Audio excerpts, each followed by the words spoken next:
Hello friends, NK online learning में आपका स्वागत है। मैं हूं संजय गुप्ता और आप देख रहे हैं सी लैंग्वेज वीडियो सीरीज। लूप समझने के बाद अब आपको देखना है कि लूप में हम ब्रेक और कंटिन्यू कीवर्ड्स कैसे यूज कर सकते हैं। तो पहले ब्रेक को समझते हैं। तो ब्रेक का थ्योरेटिकल मीनिंग समझेंगे, देन इसका एग्जांपल देखेंगे, देन कंटिन्यू को थ्योरेटिकली समझेंगे और उसका एग्जांपल।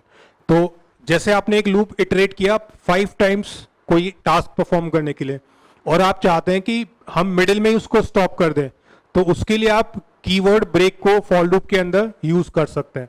और उसके लिए आप एक इफ कंडीशन भी यूज कर सकते हैं कि अगर ये कंडीशन ट्रू है तो हमारा जो लूप है वो इसी पोजीशन पर जाकर टर्मिनेट हो जाए। तो बेसिकली ब्रेक काम क्या करता है? इट टर्मिनेट्स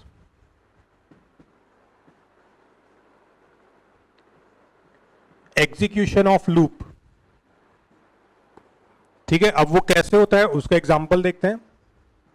तो फॉर एग्जांपल मैंने एक लूप रोटेट किया जो कि 10 टाइम रिपीट होगा, और मैंने यहां पर प्रिंट किया value of I.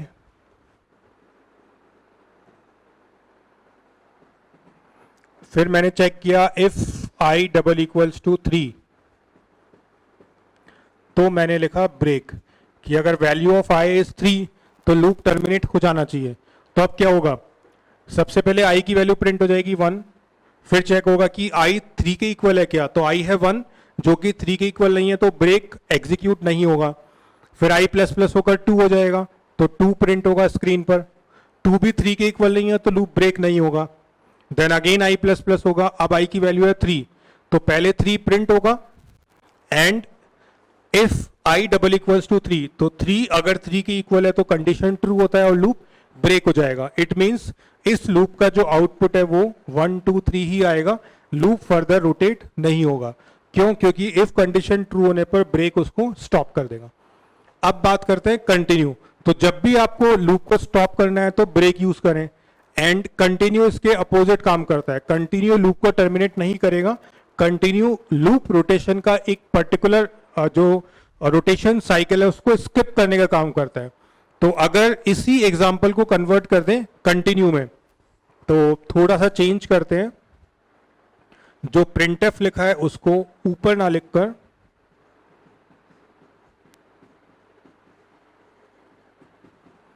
If condition के बाद लिख देते हैं, और ब्रेक के प्लेस पर यूज करते हैं कंटिन्यू। एंड अगर इसका वन लाइन स्टेटमेंट देखें,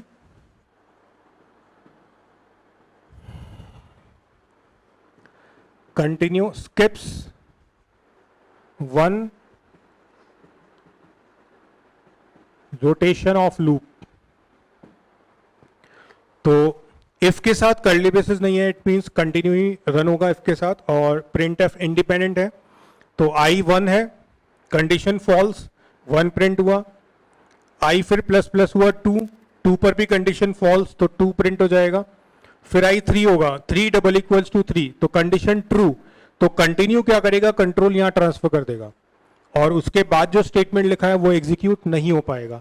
इट मींस 3 प्रिंट नहीं होगा। अब आई की वैल्यू है 4, 4 के केस में फॉल्स, तो 4 प्रिंट होगा, और आगे 10 तक कभी भी ये कंडीशन ट्रू नहीं होगी तो कंटिन्यू रन नहीं करेगा, और प्रिंट एफ अपनी जो वैल्यूज उनको प्रिंट कर देगा। एंड ऐसा भी हो सकता है कि एक लूप के अंदर कंटिन्यू एक से ज्यादा बार काम करे, कि आपने इफ कंडीशन कुछ इस तरीके से लिखा कि वो एक से ज्यादा बार बाईपास करने के लिए आपको बोले, तो वो भी पॉसिबल है। तो एक बार में कंटिन्यू एक रोटेशन स्किप करेगा, अगर एक ही रोटेशन में कंटिन्यू 2 बार अकर होता है तो वो 2 रोटेशन स्किप कर देगा। तो इस तरीके से ब्रेक लूप को स्टॉप करने के लिए, और कंटिन्यू लूप का कोई भी रोटेशन स्किप करने के लिए आप यूज कर सकते हो।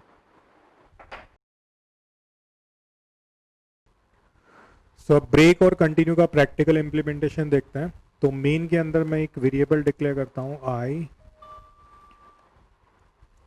अब एक फॉर लूप इंप्लीमेंट करते हैं, I equals to 1, I less than equals to 5, I plus plus, और इस लूप के अंदर if I double equals to 3, तो इसके साथ तो मैंने लगा दिया ब्रेक, और उसके बाद लिख दिया print F backslash N percent D I. तो अब देखो होगा क्या इसमें, फॉर लूप फर्स्ट टाइम चलेगा, आई की वैल्यू 1 है, फॉर लूप की कंडीशन ट्रू है, फिर इफ पर जाएंगे, इफ वाली कंडीशन अगर ट्रू हो जाती तो लूप ब्रेक हो जाता, क्योंकि ब्रेक कीवर्ड यहाँ पे यूज किया हुआ है। बट अभी आई 3 के इक्वल नहीं है तो इसलिए आई प्रिंट हो जाएगा, फिर आई प्लस प्लस होकर 2 होगा, तो 2 भी 3 के इक्वल नहीं है इसलिए ब्रेक काम नहीं करेगा और ये प्रिंट एफ एग्जीक्यूट होगा। बट जब थर्ड टाइम लूप रोटेट होगा तो आई की वैल्यू 3 होगी और ये इफ कंडीशन ट्रू हो जाएगी, तो उस केस में ब्रेक एग्जीक्यूट होगा, तो लूप टर्मिनेट हो जाएगा।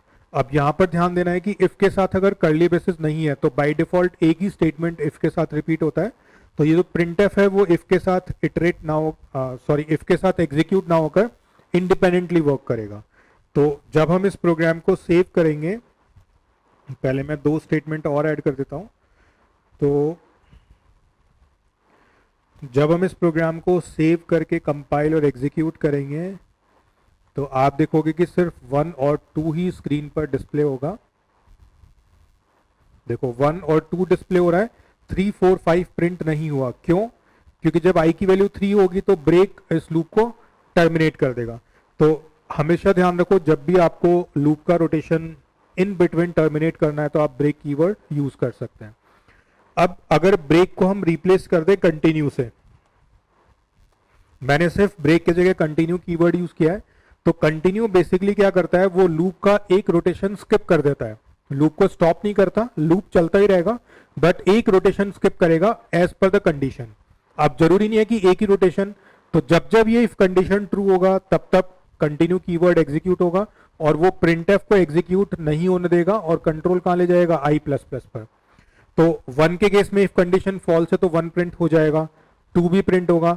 3 के केस में कंडीशन ट्रू होगी तो कंटिन्यू क्या करेगा, सीधा कंट्रोल आई प्लस प्लस पे जंप करता है, तो आई की वैल्यू 4 हो जाएगी, इट मीन्स 3 प्रिंट नहीं हुआ, तो 3 के अलावा बाकी सारी वैल्यूज प्रिंट हो जाएंगी।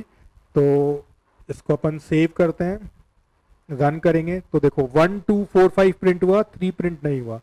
तो अब डिफरेंस क्या हुआ कि ब्रेक जब भी लूप के अंदर लिखा जाएगा और ब्रेक एग्जीक्यूट होगा तो लूप स्टॉप हो जाता है, लेकिन कंटिन्यू के केस में लूप स्टॉप नहीं होता। जब भी एक पर्टिकुलर कंडीशन ट्रू होती है और कंटिन्यू एग्जीक्यूट होता है तो वो लूप का एक रोटेशन स्किप कर देता है। तो ये बेसिकली इन दोनों में डिफरेंस होता है, जो मैंने आपको प्रैक्टिकली इंप्लीमेंट करके भी समझा दिया।